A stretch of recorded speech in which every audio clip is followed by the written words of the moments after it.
والسلام على أشرف الأنبياء وسيد المرسلين أما بعد فأعوذ بالله من الشيطان الرجيم بسم الله الرحمن الرحيم أجعلتم سقاية الحاج وعمارة المسجد الحرام كمن آمن بالله واليوم الآخر وجاهد في سبيل الله لا يستوون عند الله. قال النبي صلى الله تعالى عليه وسلم من أحب عليا فقد أحبني ومن أحبني فقد أحب الله ومن أبغض عليا فقد أبغضني ومن أبغضني فقد أبغض الله. قال النبي صلى الله تعالى عليه وسلم النظر إلى وجه علي عبادة. وفي رواية آخر قال النبي صلى الله تعالى عليه وسلم ذكر علي عبادة. قال النبي صلى الله تعالى عليه وسلم أنا مدينة العلم وعلي بابها. وفي رواية أنا دار الحكمة وعلي بابها. رب اشرح لي صدري ويسر لي أمري واحلل عقدة من لساني يفقهوا قولي. قال الله تبارك وتعالى في شان حبيبه مخبرا وآمرا إن الله وملائكته يصلون على النبي يا أيها الذين آمنوا صلوا عليه وسلموا تسليما. اللهم صل على سيدنا ومولانا محمد وعلى آل سيدنا وأصحاب سيدنا ومولانا محمد وبارك وسلم وصلوا عليه صلاة وسلاما عليك يا سيدي يا رسول الله وعلى آلك وأصحابك يا سيدي يا حبيب اللہ. اللہ رب العزت کی حمد و ثنا حضور نبی رحمت شفیع امت خاتم النبیین صلی اللہ تعالی علیہ وسلم کی ذات اقدس پر درود و سلام عرض کرنے کے بعد دعا ہے خلاق کائنات مجھے کلمات حق کا قرآن و سنت کی روشنی میں خلیفۃ المسلمین امیر المومنین سیدنا علی المرتضیٰ شیر خدا کرم اللہ وجہ الکریم رضی اللہ تعالی عنہ کی عظمت کے حوالے سے صحیح بیان کرنے کی توفیق عطا فرمائے. اللہ ہمیں اور ہماری اولادوں کو آنے والی نسلوں کو ان ہستیوں سے محبت کرنے کی توفیق عطا فرمائے. آج 20 رمضان المبارک ہے. تیزی سے رمضان شریف گزر رہا ہے. ہر ایک کو وہ دعوت دے رہا ہے کہ میں مہمان ہوں ان قریب چلا جاؤں گا. کچھ کر لو عمل, اپنے اعمال دیکھ لو. کیا تم نے میرے اندر اپنے اخلاق کو بہتر کیا ہے, اپنے اعمال کو بہتر کیا ہے, اپنی سوچ اور فکر کو کچھ بدلا ہے کہ وہی روٹین چل رہی ہے؟ اگر سابقہ روٹین چل رہی ہے سوچ فکر نظریے کے حوالے سے تو پھر سمجھے کہ ہم نے رمضان مبارک کو نہیں پایا. یہ ایک لمحہ فکریہ میں دعوت فکر دیتا ہوں کہ ہر بندہ اپنا کچھ نہ کچھ محاسبہ کرے کہ میں نے اس رمضان مبارک میں اپنے آپ کو کس حوالے سے اور کس جانب لگایا ہے.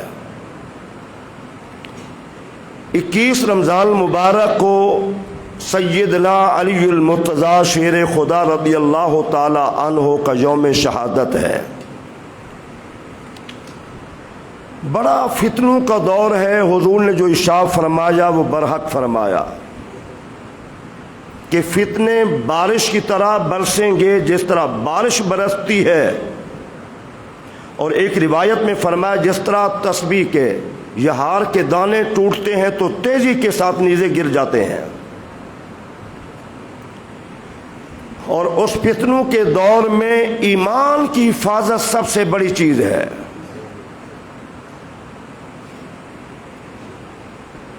فرمایا کہ اس وقت کیفیت یہ ہوگی کہ بندہ صبح کو مسلمان ہوگا تو اس کے ایمان جانے کا ٹائم نہیں لگے گا، مہینے لگ جائیں، سال لگ جائیں، نہیں، صبح کو بندہ مسلمان تو شام کو کافر ہو جائے گا، اور معاذ اللہ شام کو مسلمان ہوگا تو صبح کو کافر ہو جائے گا فتنوں کے دور میں۔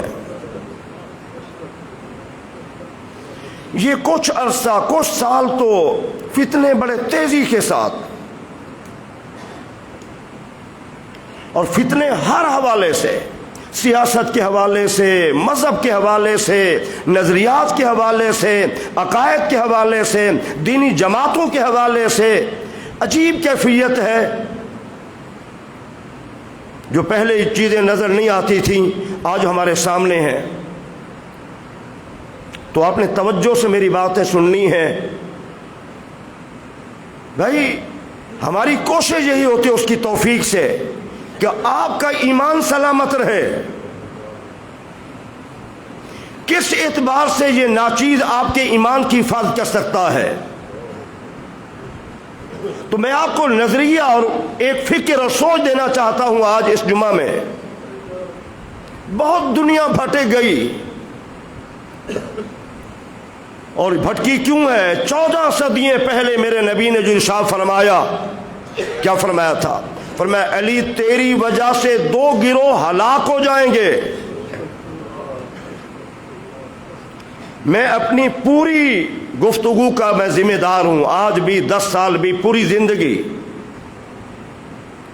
ایسی نہیں کہ میں من گھڑت باتیں آپ کے سامنے پیش کروں، نہیں، ارشاد فرمایا کہ علی تیری وجہ سے 2 گروہ ہلاک ہو جائیں گے۔ ایک وہ جو تیرے ساتھ محبت میں حد سے بڑھ جائیں گے۔ آپ ہر بندہ مشاہدہ کر سکتا ہے، میں نے تو مشاہدہ کیا ہے، اور ہو کیا رہا ہے؟ کوئی کہتا ہے معاذ اللہ معاذ اللہ حضرت علی تو خدا ہے، کوئی کہتا ہے معاذ اللہ حضرت علی تو انبیاء سے بھی افضل ہے، معاذ اللہ، کوئی کہتا ہے معاذ اللہ علی تو حضور کا نفس ہے، کوئی کہتا ہے معاذ اللہ علی تو وہ ہے کہ ان کے مقابلے میں کوئی بھی نہیں ہے، کسی اور کو مانے وہ سب کافر تھے، معاذ اللہ۔ کیا یہ فتنہ نہیں ہے؟ اور پھر یہ عقیدہ کہ معاذ اللہ علی اور اہل بیت تو سارے معصوم، یہ کتنا بڑا فتنہ ہے۔ وہ میرے بھائیو ادھر دیکھو، میں آپ کے سامنے ہاتھ باندھ کے عرض کر رہا ہوں، میری گفتگو سنو، عقائد کی باتیں سنو تاکہ آپ کچھ سمجھیں۔ ہم شعر سنا کے نعرے لگا کے چلے جاتے ہیں، ہمیں عقیدے کا کوئی پتہ ہی نہیں ہے۔ سیدنا علی المرتضیٰ کے حوالے سے دوسرا گروہ حضور نے نشاندہی فرمائی، فرمایا علی جن کے دل میں تیرا بغض ہوگا۔ ہم جانتے ہیں کہ علی کی محبت میں بڑھ کون رہے ہیں لوگ، ہم جانتے ہیں کہ کن کے دل میں سیدنا علی المرتضیٰ کا بغض ہے۔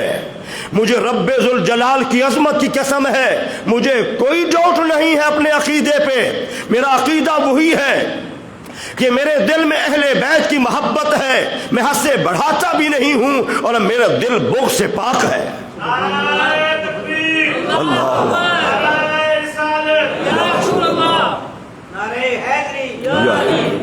تو آپ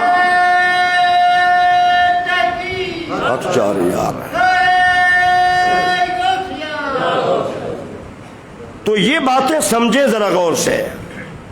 قرآن مجید کی کئی آیات بینات دوسرے صحابہ کی طرح سیدنا علی مرتضیٰ کا ذکر قرآن میں موجود ہے۔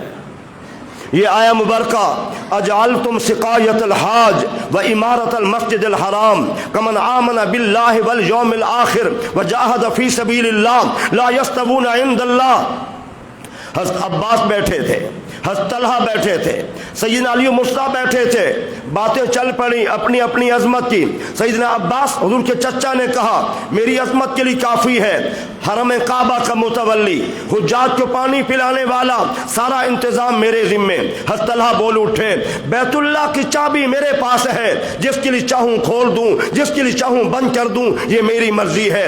سیدنا علی مصطفیٰ فرمانے لگے مجھے اور تو کوئی پتہ نہیں ہے، میں تم سب سے پہلے ایمان بھی لایا ہوں، میں نے تم سے پہلے جہاد بھی کیا ہے۔ یہ باتیں زمین پہ ہو رہی تھیں کہ اللہ کریم نے قرآن نازل فرما دیا، فرمایا علی کا مقابلہ تم نہیں کر سکتے، وہ ایمان بھی پہلے لایا ہے، اس نے جہاد بھی کیا ہے۔ لا یستوون عند اللہ، یہ عباس ہوں یا طلحہ ہوں علی المرتضیٰ کا مقابلہ نہیں کر سکتے، یہ اللہ کے ہاں برابر نہیں ہے۔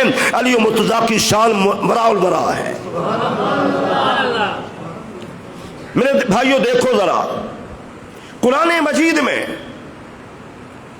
حضور کے صحابہ کرام کا ذکر ہے، حضور کی اہل بیت کا ذکر ہے، حضور کی بیویوں کا ذکر ہے، اہل ایمان کا ذکر ہے۔ توجہ کرنا ان کلمات پہ۔ جو لوگ حضور کے صحابہ کو کہتے ہیں کہ معاذ اللہ کافر ہو گئے، وہ ظالم ہو گئے، وہ باغی ہو گئے، وہ غاصب ہو گئے، وہ باغ فدق پہ قبضہ کر گئے، وہ تو کافر ہو گئے معاذ اللہ۔ میرا آپ سے سوال ہے جن لوگوں نے صحابہ کرام کو کافر کہا ہے کیا ہم ان کی نظروں میں مسلمان ہیں؟ شاید کہ اتر جائے تیرے دل میں میری بات۔ جن کی نظر میں اعلیٰ ترین ہستیاں قرآن مجید میں بار بار ان کا ذکر ہے، اور کتنا خوبصورت انداز میں اولئک هم المفلحون، یہی کامیاب لوگ ہیں، اولئک هم الراشدون، یہی رشد و ہدایت والے لوگ ہیں، اولئک هم الفائزون، یہی کامیاب لوگ ہیں، اولئک هم المؤمنون حقا، یہی کامل مومن ہیں، اولئک حزب اللہ، یہی اللہ کی جماعت ہے۔ اللہ نے جن کو یہ القاب دیے ہیں، میرے بھائیوں اگر وہ کافر ہیں، آپ کا نظریہ ہو بھئی ہمیں تو مسلمان سمجھتے ہیں، نہیں نہیں، جن کی نظروں میں، جن کے عقائد میں محبت علی میں آ کر صحابہ سارے معاذ اللہ کافر ہو گئے، گنتی کے 2-4 بچ گئے، تو ہم مسلمان نہیں ہیں ان کی نظر میں۔ آپ خوش رہے کہ ہمیں تو سمجھتے مسلمان، ہم تو ان کی بات کرتے ہیں۔ پیر مہر شاہ صاحب نے اپنا، پیر کرم شاہ صاحب نے بڑا خوب لکھا ہے، بڑی لطف اندوز بات لکھی ہے۔ آپ سمجھانے کے لیے فرماتے ہیں اگر تم یہودیوں سے پوچھو روئے زمین پہ جب سے یہودیت شروع ہوئی ہے، موسیٰ علیہ السلام کے دور سے بہترین یہودی کون تھے، وہ بول اٹھیں گے بہترین یہودی وہ تھے جو حضرت موسیٰ کلیم اللہ کے زمانے اور قریب قریب کے لوگ تھے۔ سمجھے میری بات کو؟ کہا عیسائیوں سے سوال کریں پوری عیسائیت میں بہترین لوگ کون تھے، بہترین عقائد کے مالک کون تھے، تو اس صدیوں کے بعد 2000 برس یا اس سے زیادہ عرصے کے بعد، کم و بیش 2000 برس، اتنا عرصے کے بعد اس دور کا عیسائی کہے گا بھائی ٹھیک ہے ہم عیسائی ضرور ہیں، ہم انجیل کے ماننے والے ضرور ہیں، لیکن بہترین عیسائی وہ تھے جو عیسیٰ علیہ السلام کے قریب تھے، حواری تھے۔ اور سمجھیے یہودی انہیں بہترین کہے جو موسیٰ کلیم اللہ کے زمانے اور قریب کے لوگ تھے، عیسائی انہیں بہترین کہیں جو عیسیٰ علیہ السلام کے زمانے اور قریب کے حواری لوگ تھے۔ کتنا بڑے ظلم کی بات ہے۔ آج ان سے پوچھا جائے وہ کہیں گے وہ تو معاذ اللہ صحابہ سارے کافر تھے۔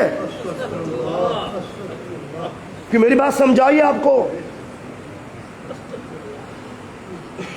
جن کی عظمتیں قرآن بیان کرے، جن کی عظمتیں میرا نبی اپنی زبان نبوت سے فرمائے، اور صبح قیامت تک میرے نبی کے جو پہلو کے قریب لیٹے ہوئے ہیں ان کے بارے یہ کہیں کافر ہیں، اور آپ کہیں مجھے تو مسلمان سمجھتے، نہیں نہیں ہمیں کافر مانتے ہیں۔ اپنے عقیدے کا خیال کرو، تحفظ کرو اپنے عقیدے کا۔ میں نے ایک کتاب میں پڑھا، شیعہ ذاکر اپنے شیعہ عالم سے پوچھ رہا ہے جناب میں سنی کا جنازہ پڑھوں کہ نہ پڑھوں؟ بات ان کی کر رہا ہوں، ذکر ان کا ہو رہا ہے، سمجھا میں اپنے اہل سنت کو سمجھا رہا ہوں۔ وہ میرے سنیوں، میرے جگر کے ٹکڑوں، میرے بزرگوں، میرے جوانوں، میں آپ سے مخاطب ہوں، اپنا عقیدہ ٹھیک رکھیے، اس بات پہ غور کیجئے ذرا۔ وہ پوچھتا ہے اگر مجھے سنی کا جنازہ پڑھنا پڑ جائے، کہتا نہیں پڑھنا۔ وہ پھر کہتا ہے اگر مجبوری ہو، کہتا نہیں پڑھنا جنازہ سنی کا، آپ بھاگ بھاگ کے جائیں، آپ کا عقیدہ کہاں گیا؟ تیسری مرتبہ سوال کرتا ہے مجھے اگر سنی کا جنازہ پڑھنا پڑ جائے، مجبوری ہو، گزارا نہ ہو، پنجابی پھنس جاؤں میں، اتنا قریبی عزیز ہو، دوست ہو، تو کیا کہتا ہے؟ اپنے شیعہ کو اس کا ذاکر مولوی کہتا ہے جتنا دیر سنی میت کا جنازہ ہو رہا ہے، آپ ثنا پڑھ رہے ہیں، آپ درود پاک پڑھ رہے ہیں، آپ دعا پڑھ رہے ہیں، اس کی بخشش کی دعا مانگ رہے ہیں، وہ شیعہ کہتا ہے اپنے ماننے والے کو اتنا دیر تم نے سنی میت پہ لعنت ہی بھیجنی ہے۔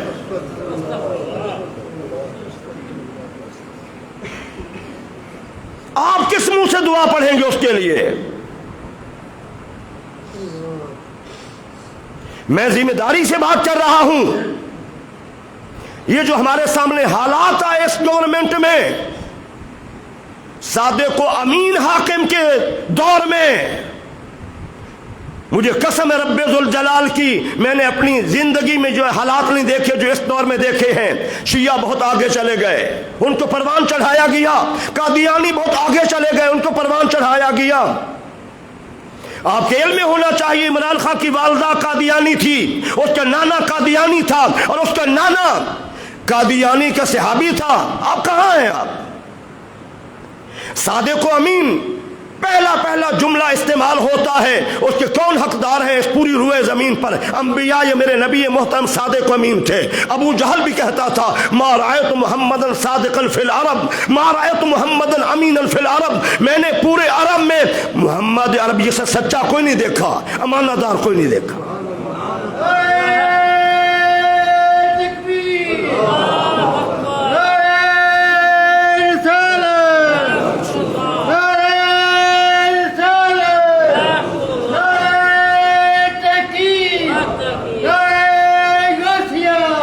صادق و امین حضور کی ذات انور، اور حضور کے بعد حضور کے صحابہ کرام میں سے خلفاء راشدین صادق و امین۔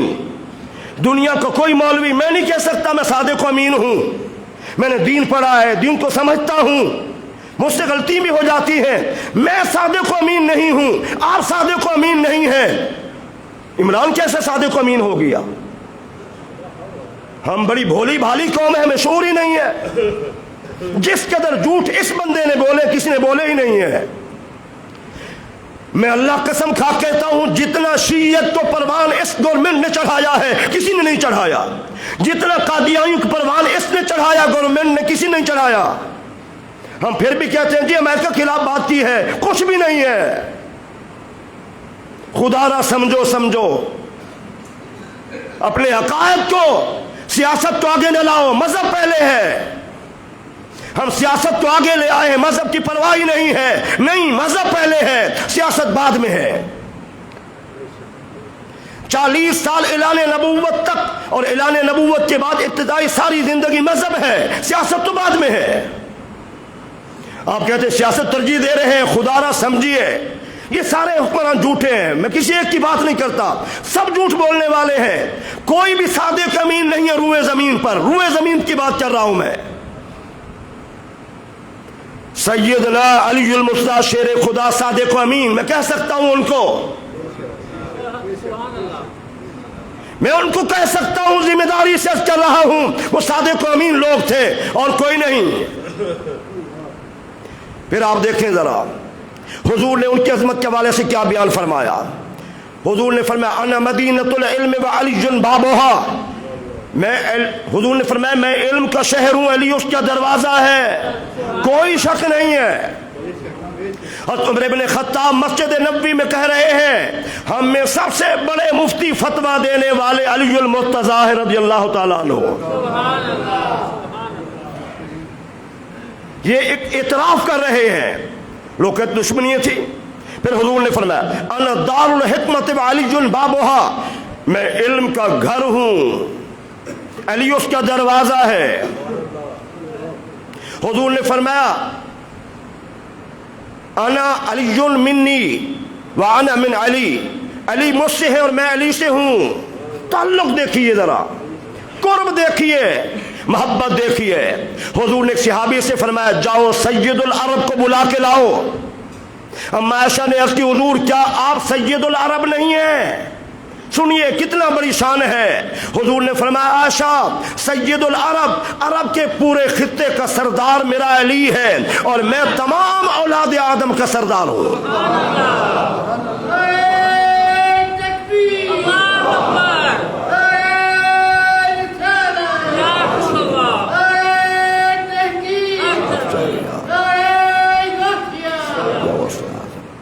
سیدنا علی مصطفیٰ رضی اللہ تعالی عنہ کی عظمت حضور نے بیان فرمائی. حضرت عبداللہ ابن مسعود سے بھی اور صحابہ سے بھی ہے.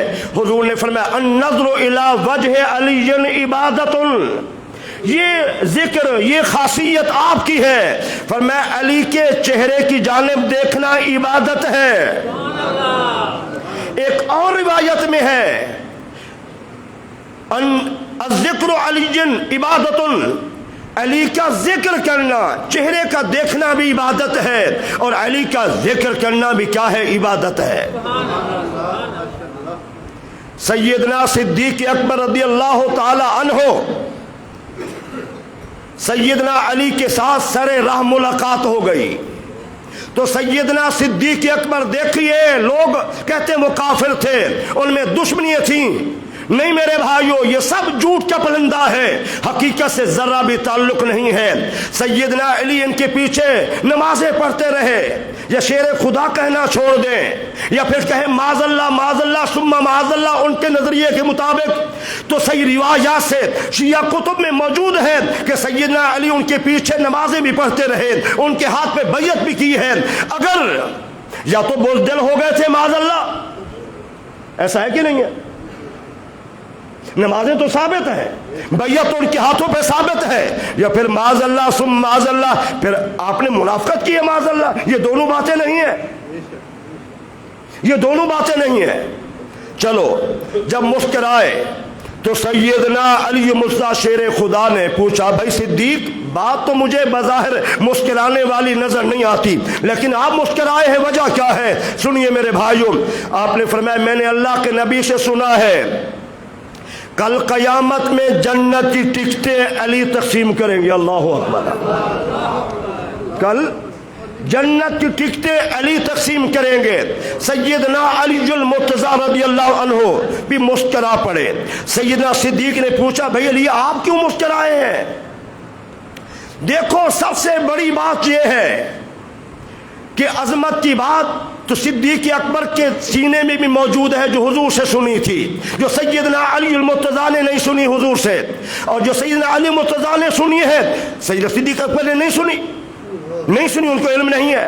کہا بھائی صدیق میں اس لیے مسکرایا ہوں، میرے نبی نے فرمایا ہے علی جنت کی ٹکٹیں تم نے دینی ہیں اور دینی اسے ہے جس کے دل میں صدیق کی محبت ہو.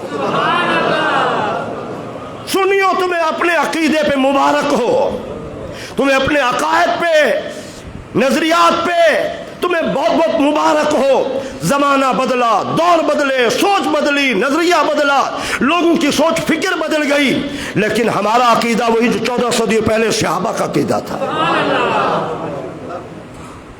ٹھیک ہے نا؟ تو فرمایا کہ علی جنت کی ٹکٹ اسے دینی ہے جس کے دل میں صدیق کی محبت ہو.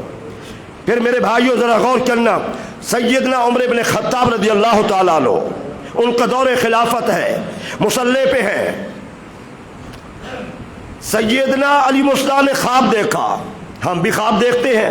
خواب کیا دیکھا کہ میں نے حضور کے پیچھے نماز پڑھی ہے، نماز پڑھنے کے بعد پھر کیا ہوا، ایک مائی صاحبہ کھجوروں کی ٹوکری لائی. ٹوکری لانے کے بعد وہ کھجوریں حضور کو دیں. حضور نے فرمایا علی تقسیم کر لو. ایک کھجور کچھ پہلے مجھے حضور نے دے دی، فرمایا تقسیم کر دو۔ آپ کی آنکھ کھلی، سیدھے مسجد نبوی میں آئے۔ حضور کے وصال کا بعد کا واقعہ ہے، سیدنا عمر بن خطاب کے پیچھے آپ نے نماز پڑھی، اور نماز پڑھنے کے بعد ایک مائی صاحبہ کھجوروں کی ٹوکری لے کے آئی۔ رات کا وہ سارا سین، سارا منظر سامنے آ گیا۔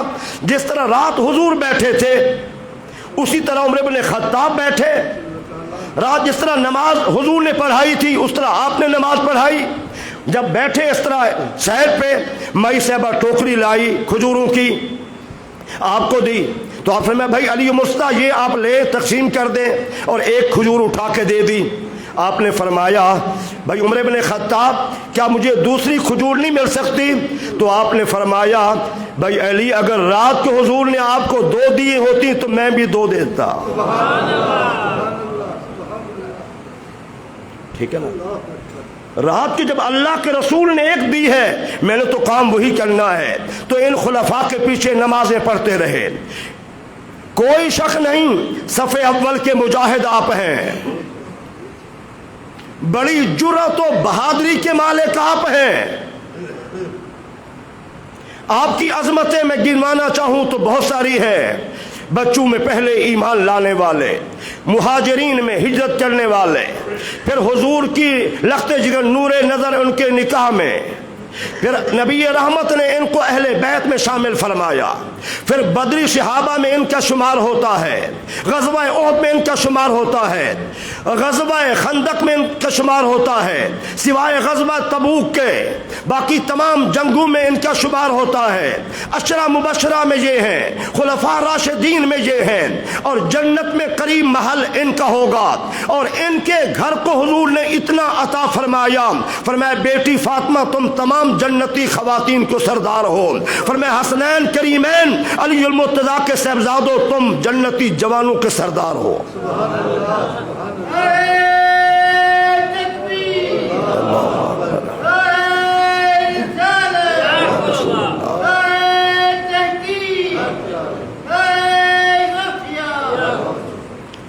غزوہ خیبر کے موقع پر جب قلعہ خیبر فتح نہیں ہوتا تھا، کچھ دن گزر گئے، حضور نے صحابہ کو بٹھایا، حضور نے فرمایا کل میں اس شخص کو جھنڈا دوں گا۔ قرآن میں ہے کل کا علم کوئی نہیں جانتا، ہے کہ نہیں؟ سورہ لقمان میں آپ نے پچھلے جمعہ بھی سنا تھا، لیکن یہ دوسرا واقعہ بیان کر رہا ہوں۔ ایک تو غزوہ بدر کا تھا، اس میں حضور نے فرمایا کل یہاں کافر کی لاش ہوگی، نام لیے، ایسا ہوا۔ اب یہاں پر بھی حضور نے فرمایا کل میں اس آدمی کو جھنڈا دوں گا جو اللہ اس کے رسول سے محبت کرتا ہے۔ سنو میرے بھائیو، کتنا بڑی عظمت کی بات ہے، اللہ اس کے رسول اس سے محبت کرتے ہیں، وہ اللہ اس کے رسول سے محبت کرتا ہے اور اللہ اس کے رسول اس سے محبت کرتے ہیں۔ سارے صحابہ منتظر تھے اگلے دن کے، کل مجھے جھنڈا ملے گا، میں بھی محبت کرتا ہوں، اللہ بھی محبت کرتا ہے مجھ سے، اس کے رسول بھی محبت کرتے ہیں۔ اگلا دن ہوا، حضور نے فرمایا این علی، علی کہاں ہے؟ حضور ان کی آنکھیں ٹھیک نہیں ہیں، فرمایا بلاؤ، بلایا گیا، حضور نے لوا پہ دہن ڈالی، آنکھیں ٹھیک ہو گئی، فرمایا علی یہ جھنڈا لو، یہ جھنڈا لو۔ آپ جھنڈا لے کے گئے، میں مختصر مقصد کی بات کر رہا ہوں۔ جب گئے جھنڈے کو گاڑا، ایک ہی ہاتھ سے خیبر کا دروازہ اکھیڑ دیا۔ یہ شان ہے خدمتگاروں کی، سرکار کا عالم کیا ہوگا۔ ایک ہاتھ سے جھنڈا اکھیڑ دیا، خیبر فتح ہو گیا۔ بعد میں 2 روایتیں آتی ہیں، اسی درے کو جس کو ایک ہاتھ سے سیدنا علی مصطفیٰ نے اکھیڑ دیا تھا ایک ہاتھ میں، اسی کو 40 صحابہ کرام نے اٹھایا، نہیں اٹھا سکے، اور ایک روایت میں 70 صحابہ نے اٹھایا، نہیں اٹھا سکے۔ ایک اور موقع پر ایک آدمی نے دیکھا، آپ کھانا کھا رہے ہیں، سوکھی روٹی ہے، چبانا مشکل ہو رہا ہے۔ اس نے کہا یہ کون بندہ ہے؟ کہا یہ علی مصطفیٰ ہے۔ آگے بڑھا، کہا مجھے سمجھ نہیں آ رہی، یہاں تو سوکی روٹی چبا نہیں رہے، وہاں آپ نے ایک ہاتھ سے خیبر کا دروازہ اکھیڑ دیا تھا۔ فرمایا وہ ربانی طاقت تھی، یہ علی کی اپنی طاقت ہے۔ پھر میرے بھائیوں آپ ذرا غور کریں، جس نے سیدنا عمر بن خطاب کو شہید کیا فیروز لولو نے، اس کا باقاعدہ شیعوں نے مزار بنایا ہوا ہے،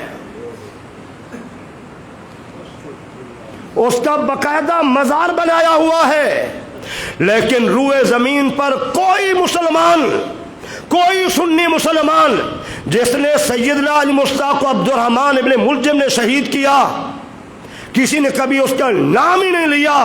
کہا سب سے بڑا ظالم، سب سے بڑا لعنتی اور جہنمی کتا وہ۔ اب خود اندازہ لگائیں، عمر بن خطاب کو شہید کرنے والے کا مزار ان شیعوں نے بنا رکھا ہے۔ عداوت کی انتہا دیکھیں۔ بہت ساری باتیں میں نے چھوڑ دی، مختصر ٹائم، آخر میں میری آپ سے گزارش ہے، رمضان مبارک تیزی سے گزر رہا ہے، اللہ نے آپ میں سے کئی لوگوں کو صاحب ثروت بنایا ہے۔ ہر بندہ کوشش کرے اپنے والدین کے ایصال ثواب کے لیے آپ کمرہ بنوا دیں، ایک بنوا سکتے ہیں، 2 بنوا سکتے ہیں، آپ اینٹیں منگوا دیں، آپ سریا خود منگوا دیں، جیسے آپ کا جی چاہے۔ یہ آپ کا ایک روپیہ قیمتی ہے، یہاں لگ رہا ہے، یہ بہترین صدقہ جاریہ ہے۔ انشاءاللہ صبح قیامت تک یہاں دین کی تعلیم، قرآن و سنت کی تعلیم ہوتی رہے گی، مدرسہ جب تک رہے گا آپ کو ثواب ملتا رہے گا، آپ کے والدین کو ثواب ملتا رہے گا۔ آپ ہر بندہ کوشش کرے، اگر میرے پاس نہیں ہے میں اپنے دوست کو، کسی عزیز کو کہوں بھائی آپ ہمارا مدرسہ بھی دیکھیں، ہم یہاں کوشش کر رہے ہیں۔ مجھے یقین ہے جب آپ کسی اپنے عزیز کو، اپنے دوست کو لے کے آئیں گے تو پھر کیا ہوگا، اس کا دل کرے گا کہ میں یہاں خرچ کروں۔ سیدنا علی مصطفیٰ رضی اللہ عنہ بہت بڑے سخی تھے، ان کی سخاوت کی قرآن میں موجود ہے، احادیث میں موجود ہے۔ تو اہل بیت سے محبت، صحابہ سے محبت، وہ تو تن من دھن سب کچھ قربان کرنے والے تھے۔ رمضان مبارک کا مہینہ، اللہ کریم کی رحمت کے دروازے کھل دیے گئے اور 1 روپیہ خرچ کرنا 70 کے برابر ہے۔ میں نے بھی کچھ اپنی توفیق سے، اللہ تعالیٰ کی توفیق سے میں نے بھی کچھ پیش کیا ہے، تو آپ میں سے ہر بندہ کوشش کرے تو الحمدللہ ہمارا مدرسہ تیار ہو سکتا ہے۔ اللہ آپ کو بہترین جزا عطا فرمائے۔